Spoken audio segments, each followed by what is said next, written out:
Legends never die.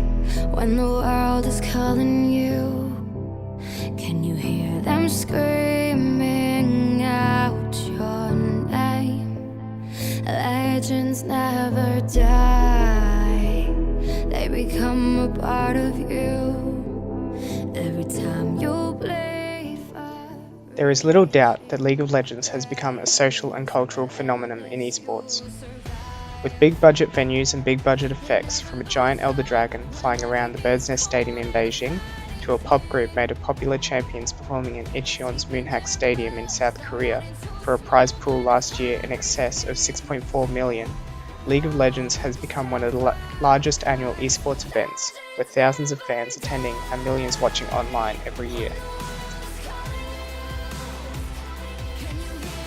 Riot Games has been very active in social spaces over the years, holding multiple charity events.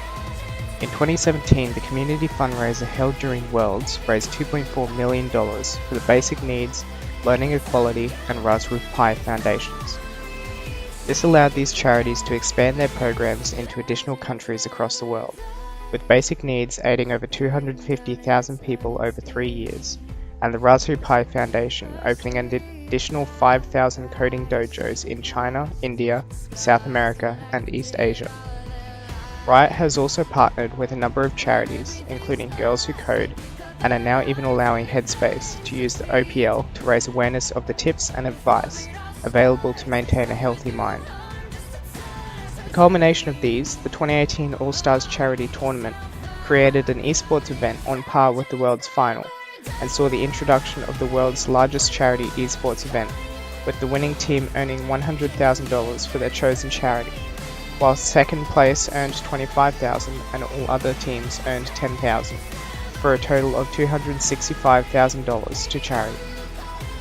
By effectively mobilizing a large proportion of its player base through in-game charity events tailored to a player's location, Riot has found a deeper level of engagement in its charity events.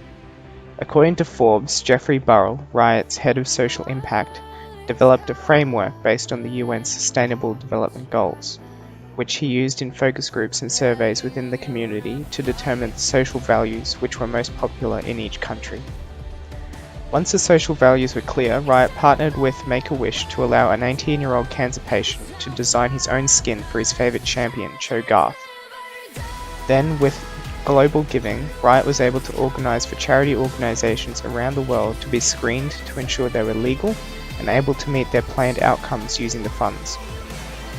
Riot covered all of Global Giving Services fees to ensure 100% of donations could go to the charities, and committed at least $10,000 to each participating charity, which was exceeded by 20%, with players contributing over $6.1 million. With the sheer size and popularity of Worlds, it's hard to argue that League of Legends has not made a significant impact on international esports culture. Worlds began in 2011 as a side event to DreamHack. Before the wide adoption of esports as a mainstream event, viewers only numbered in the hundreds, and were positioned so close to the players that, according to Alex Chu, people could mess with our chairs while we play, and even touch our hair. By 2012, League had laid the foundations for the global esports scene, with nearly 7,000 viewers in the live audience and more than 6 million watching online. 2012 also saw the introduction of the 32 kg Summoners Cup, and was the first international standalone esports event. While 2011 was the year of NA vs EU, 2012 saw the introduction of Asia, a powerhouse to be reckoned with, introducing a team-focused approach on objective-based play over kills.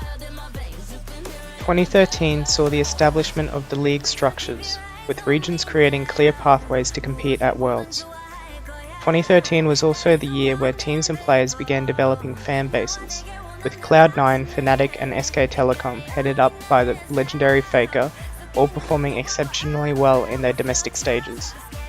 The 2013 World Championship also saw the beginnings of the Korean esports model, as teams around the world began to look to Korea for clues on how to adopt coaches, analysts, infrastructure and other elements of traditional sports. And finally, by 2014, League had defined the culture of esports events as the final travel to the Seoul World Cup Stadium in South Korea. In front of 40,000 screaming fans and millions online, Samsung's blue and white teams powered through the competition to Imagine Dragons' Warriors, Riot's first collaboration with a major international artist.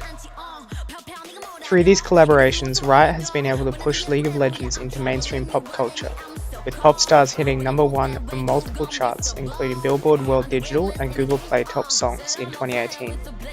2018 also saw Worlds reach almost 100 million viewers over 30 platforms in 19 languages.